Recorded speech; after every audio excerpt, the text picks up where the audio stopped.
did a bunch of pitches for Love, Death and Robots. We had a few episodes that I would really love to Okay. work up, but we lost unfortunately. Oh, Some clients are a lot easier. but most of the time clients are not easy to handle. Because if I talk about the lawyers, they don't know how to take the characters to life. So they Yeah, always exactly. give wrong feedback and wrong directions, and that makes things like miserable or challenging for a production studio. AI and animation, are we just too scared to admit we are replaceable? So I think once AI can replace us in that capacity, it can take any job. You really need to know exactly what the character needs to do in the scene. Yeah. And I also always start with my 2D animatics and do like the animations in rough 2D, and kind of if the character does something very extreme, we would build two separate rigs for it and switch out the rigs even. So you really need to know exactly what's going to happen in animation.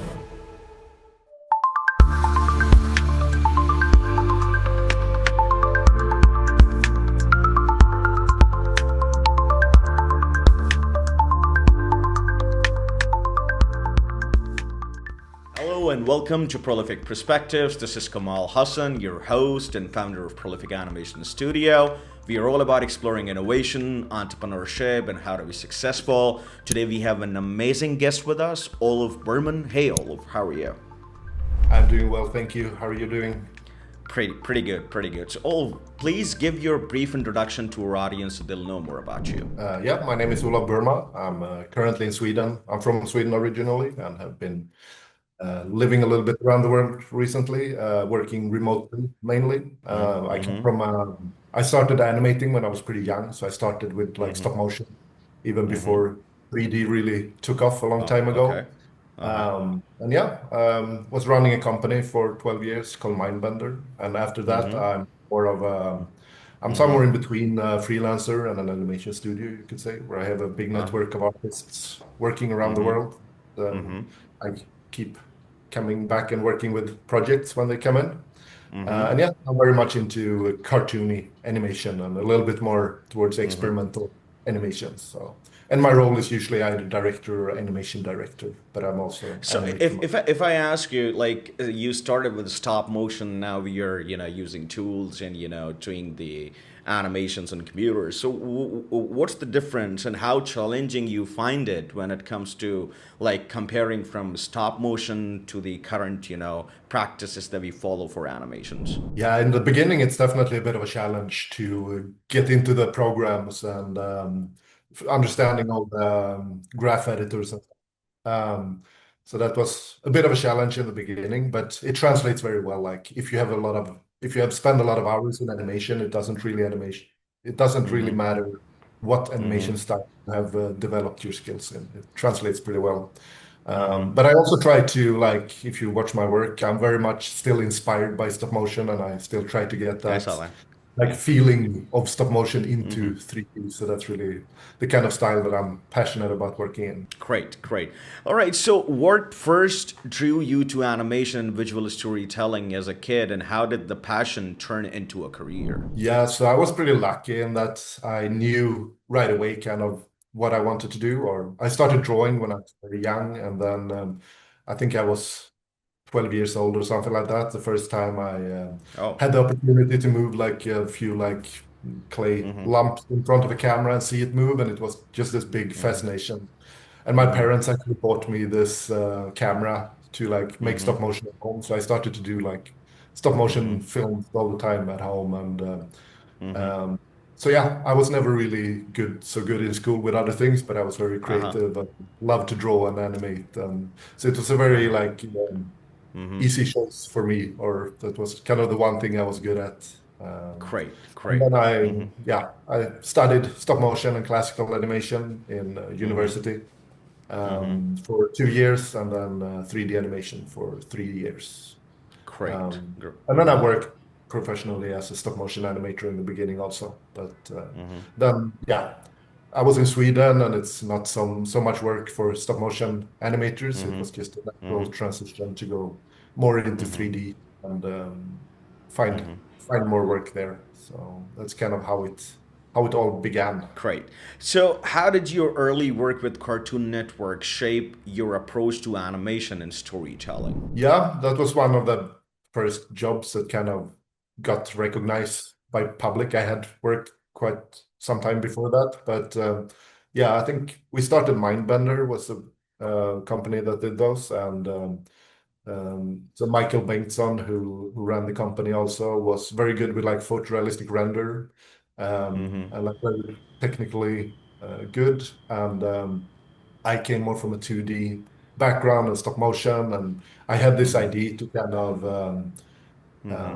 transfer that into 3D. So that's how it began. And yeah, we did this little test with a little yellow rabbit many years ago, and that was when Cartoon Network contacted us, and we pitched this idea for these promos. And yeah, we didn't have a lot of money, but we really were hungry and young and kind of wanted to push something new and like really get that Uh-huh. 2D feeling into a 3D scene. So, You were saying that you had like not that much money. So what were the budgets for that project? oh man, I can't even remember Uh-huh. what it could have been. Yeah, a couple of tens of thousands of dollars. It was not even at the 100,000 So level for if I ask you that if you'll do the same project today, so what should be the budgets for that project in current scenario and the market? yeah, I mean it's always nice to have a like it depends a lot, but yeah, at least more than $100,000 for a minute Should of be work. should be Yeah, should be or should be more. should be should be good enough to have Yeah, less pressure and get it done correctly. So get yeah, it. yeah. Yeah, If yeah, we could yeah. have like, it also depends so much. Like, because I often do like passion work like that, and the budgets are smaller, where you can really push and be creative. And then there's like commercial work, where you're very limited and you kind of got to stick to the formula and you can't like explore so much. And it's very much goes through the um, yeah, there's so many feedback loops and tricky stuff to deal with agencies and stuff like that. And those that's usually like the money projects, and then yeah, Yeah. you got to balance it out between passion and budget, and kind of Absolutely, do a absolutely. little bit of both. So if I talk about like how do you balance creative freedom with client expectation on big projects like Tenacious D and Burger King? Yeah, I mean, Tenacious D, we had a lot of freedom, so that's a lot different from Burger King, where you have to deal with lawyers and all the feedback loops. So for Tenacious D, I came in a little bit later into that project. So the project was conceived by Adam Palowian and Chris O'Neill, who pitched it to Okay. Jack Black and got that through. And then I came in as an animation director to start with, and kind of developed the animation file for it together with Adam Palowian. There I had a lot of freedom to kind of, and a lot of Oh. trust from both like Tenacious D and from Adam, who was the main director on it, to explore the style. So yeah, compared to Burger King, there you have to be play it very safe. Like you, if you start going down, like it's always with when you're doing a more creative process, you not always know if it's going to work or not. So you kind of start going down a path and then adjust things as you go. And yeah, when dealing with a lot of feedback loops and stuff like that, it's more difficult to do it. So you got to play it a little bit more safe and make sure that it's something that's easily digestible and understandable along the way. Like when they feedback, you don't want to present something that's a little bit hard to understand where it's going. So you have to think a little bit differently about it. Uh-huh. So yeah. You got it. You got it. So, have you ever completely disagreed with a director or client and gone against their vision, and what happened? If you have. Yeah, definitely. Like I have a pretty strong idea of what I want, and sometimes that really collides with the client. So, but yeah, that's it's something that I learned also. Like it's so much depends on the project. Like you you got to kind of do what the client wants in the end, usually. But then there's like other projects where I kind of know that I will have that creative freedom to start with. So it's usually But not worth to go into a too don't much you of a think that battle. don't you think the clients they never have clear understanding what they want, and it's good to go against their vision and tell them what is the right way or what is the right vision to get that done. What do you think?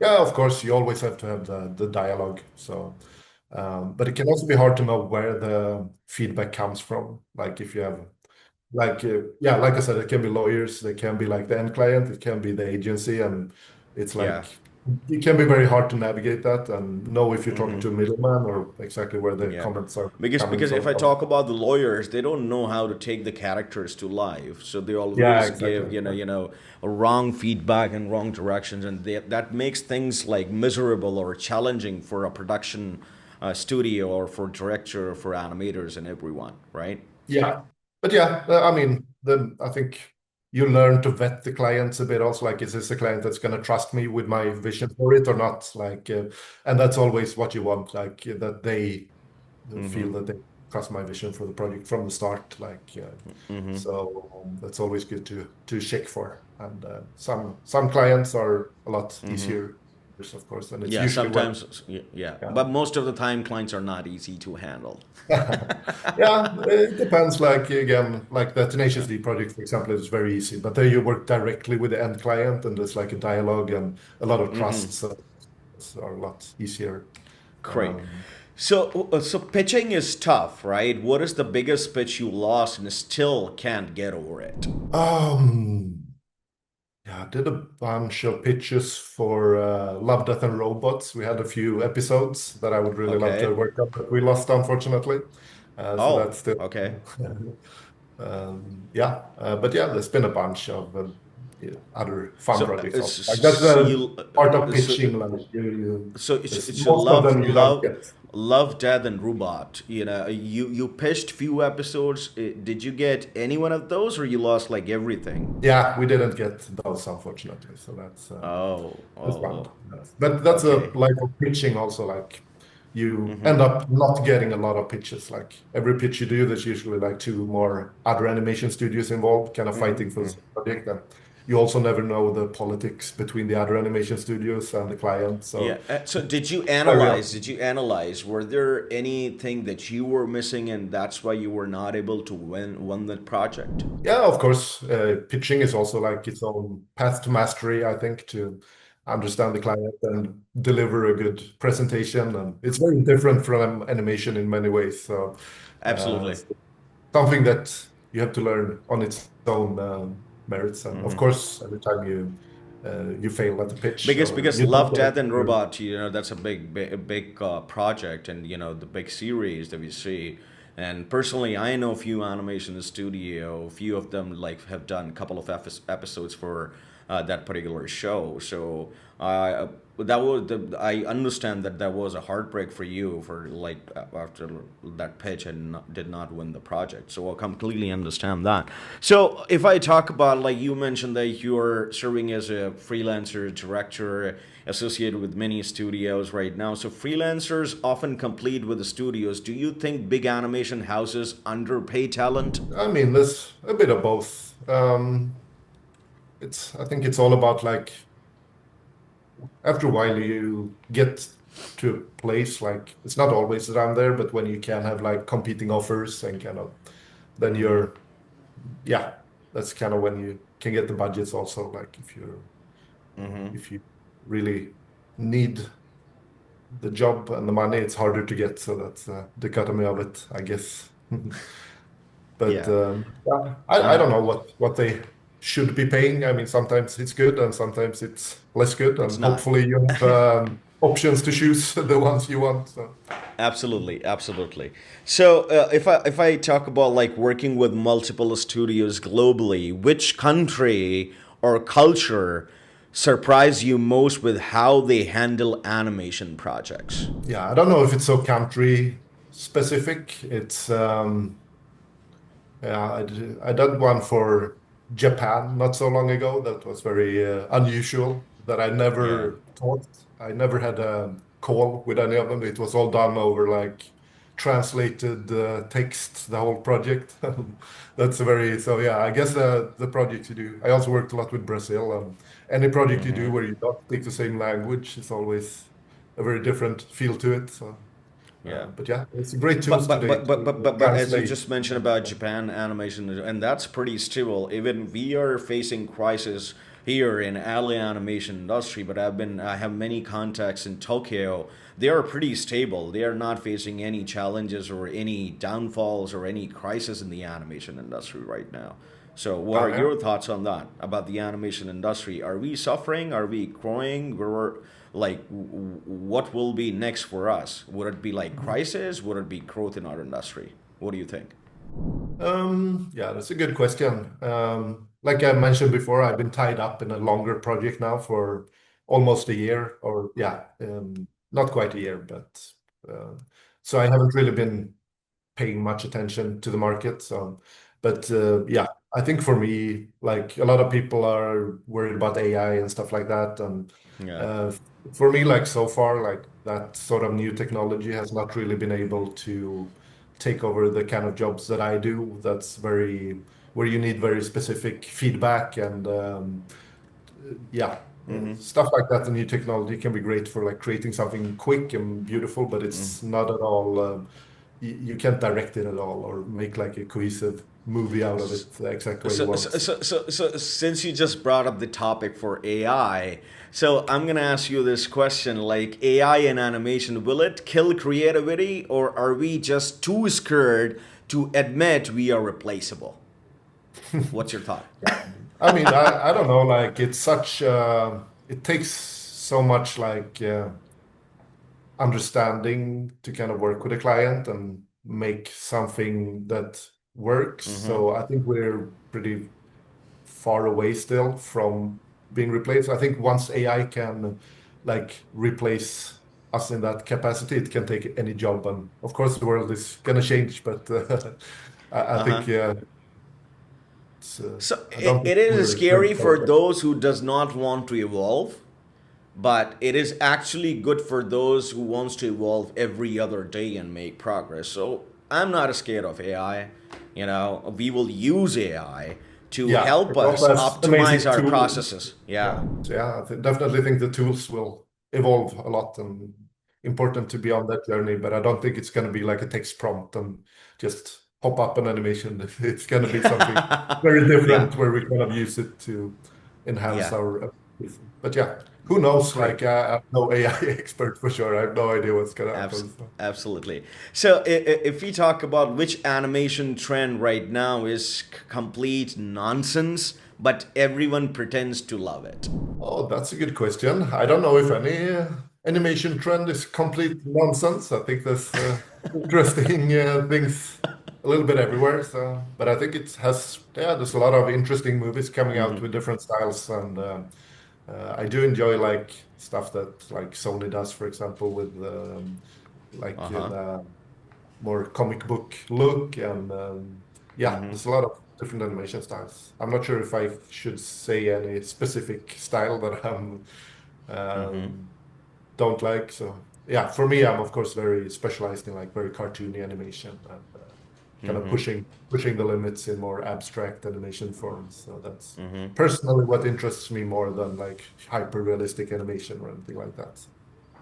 Okay, so if I talk about like one of your famous, project, one of your best project, like the Food Thief, how did you decide on the style, tone, and animation techniques? Yeah, it's kind of like I think every project that I do where I kind of that's more of a passion project that I direct for myself. It's always about like pushing the style of animation into something that I'm where I can kind of build on my ability and like push it one step further.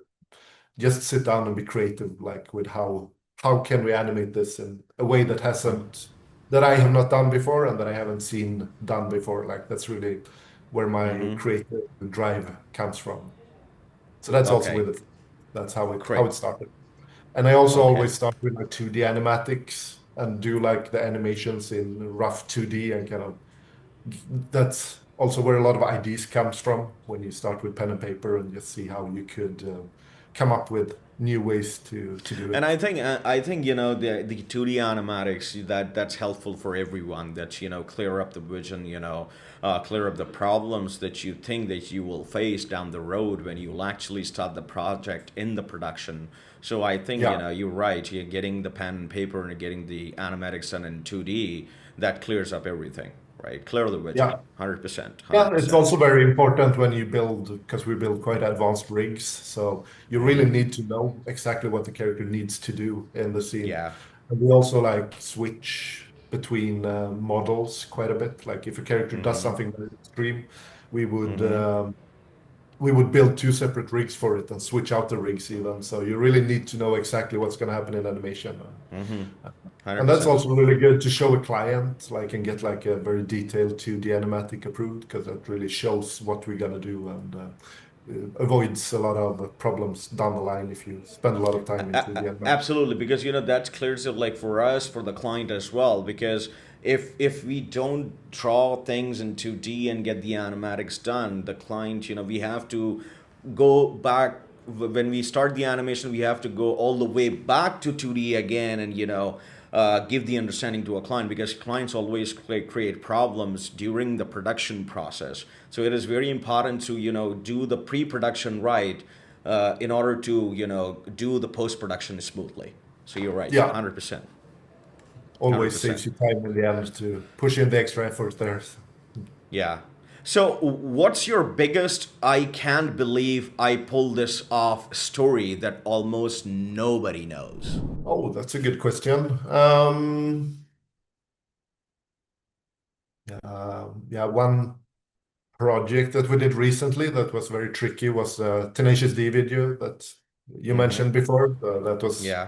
like I said, I came in very late in the production and or yeah, just as animation were about to start, and we kind of had to rethink a lot about how to make it work. And we only had, I think from the start we had like 5 weeks or something like that to make the whole thing. Then we had like one extra week, so the whole thing was done in like 1.5 months, and that's really pushing it from to get that out. So, Great, but great. So, if coming to the other question, like looking at the future of animation, what business mistakes should directors, animators absolutely avoid? um, I mean, there's a lot that can go wrong in an animated production. Yeah, I think for me, like I said, it usually comes down to understanding the client and keeping the dialogue open so that everyone knows what's expected and what the end goal is for it. And also bake that into like pre-production and have a constant discussion about it, so that you don't have different visions while working on the same project. So I think that's usually So, do the you think that animators, production studios, they overcommit clients sometimes? yeah, of course. Because There's it's not the client all the time. It's yeah, sometimes it's us, right? yeah, of course, it can be anyone. So it's just different Uh-huh. personalities, different studios, and yeah, it can be very hard sometimes to understand the process for someone that's not working with animation every day, to kind of see a work in progress of a scene and understand what the end result will be, and then you start to get comments on it, and you try to like adjust the comments without. Yeah, that's when you can get into really tricky scenarios when it's when the comments are a little bit premature, and maybe the client don't fully understand the vision or the end result. So for sure, there can be that. All right. So, coming to my last question, how do you keep yourself creatively inspired after so many years in the industry? Yeah, it's still the same passion to always try to push it one step further. Like if I did it, if I tried something in the last film, maybe now I incorporate that and like try to build a new layer on it, and always try to push into something new and unexplored. That's really like if I were to do the exact same thing over and over again, I would for sure get bored. But I think animation is it's pretty incredible how you can Absolutely. do the same thing for 20 years and it's still like it never ends like Mm-hmm. how much you can learn. So every project I learn so much new things. And Mm-hmm. that's really what keeps it fresh and interesting. So any advice for like young people who are starting like direction, animation, production? Any advice for them? The challenges you faced, you can give them advice so they'll be pre-prepared or take precautions before they actually make any mistakes. Yeah, I mean, it's making mistakes is part of the journey. I think you have to be prepared to make those. And yeah, I Uh-huh. think animation, it's all about spending so much time. Like if Mm-hmm. you spend just get to the 10,000 hours or whatever it is to get to Yeah. that higher level, Mm-hmm. and that's really the Mm-hmm. difficult part, I guess, to find the time and space to get through all of those repetitions and Mm-hmm. do it over and over and over again. Like, Mm-hmm. and I would say for me, or yeah, what I would recommend to anyone starting out is really like Mm-hmm. find what you're passionate about in animation and just because Mm-hmm. it's always going to be like if you were excited about it and you're really um, Absolutely. that's what's gonna drive it. So yeah, for example, like one tip you very often get when you start out with animation is like to use references to learn from and stuff like that. And for me, like I don't like working with references at all. I just want to work from my imagination, and that's what Uh-huh. keeps it fun Uh-huh. for me. Even though it's great advice, like for me, it's not what makes me passionate about it. So Uh-huh. um, yeah, it's different for everyone, but to find the passion and do the kind of Mm-hmm. animation films that you really feel passionate in the moment of working Absolutely, on it. go all in with all the passion, excitements you got, and even if Yeah, you make mistake, you fail. We make mistakes. We are humans. We make yeah, mistakes. We follow the wagon. That's perfectly fine. Fail fast, and you'll learn a lot of new things, and amazing things will start happening. Once yeah. you'll start learning and be passionate about the work. Thank you for tuning in to another episode of Prolific Perspectives. We hope you enjoyed this insightful conversation with Olov Burman. Don't forget to like, comment, and subscribe. Until next time.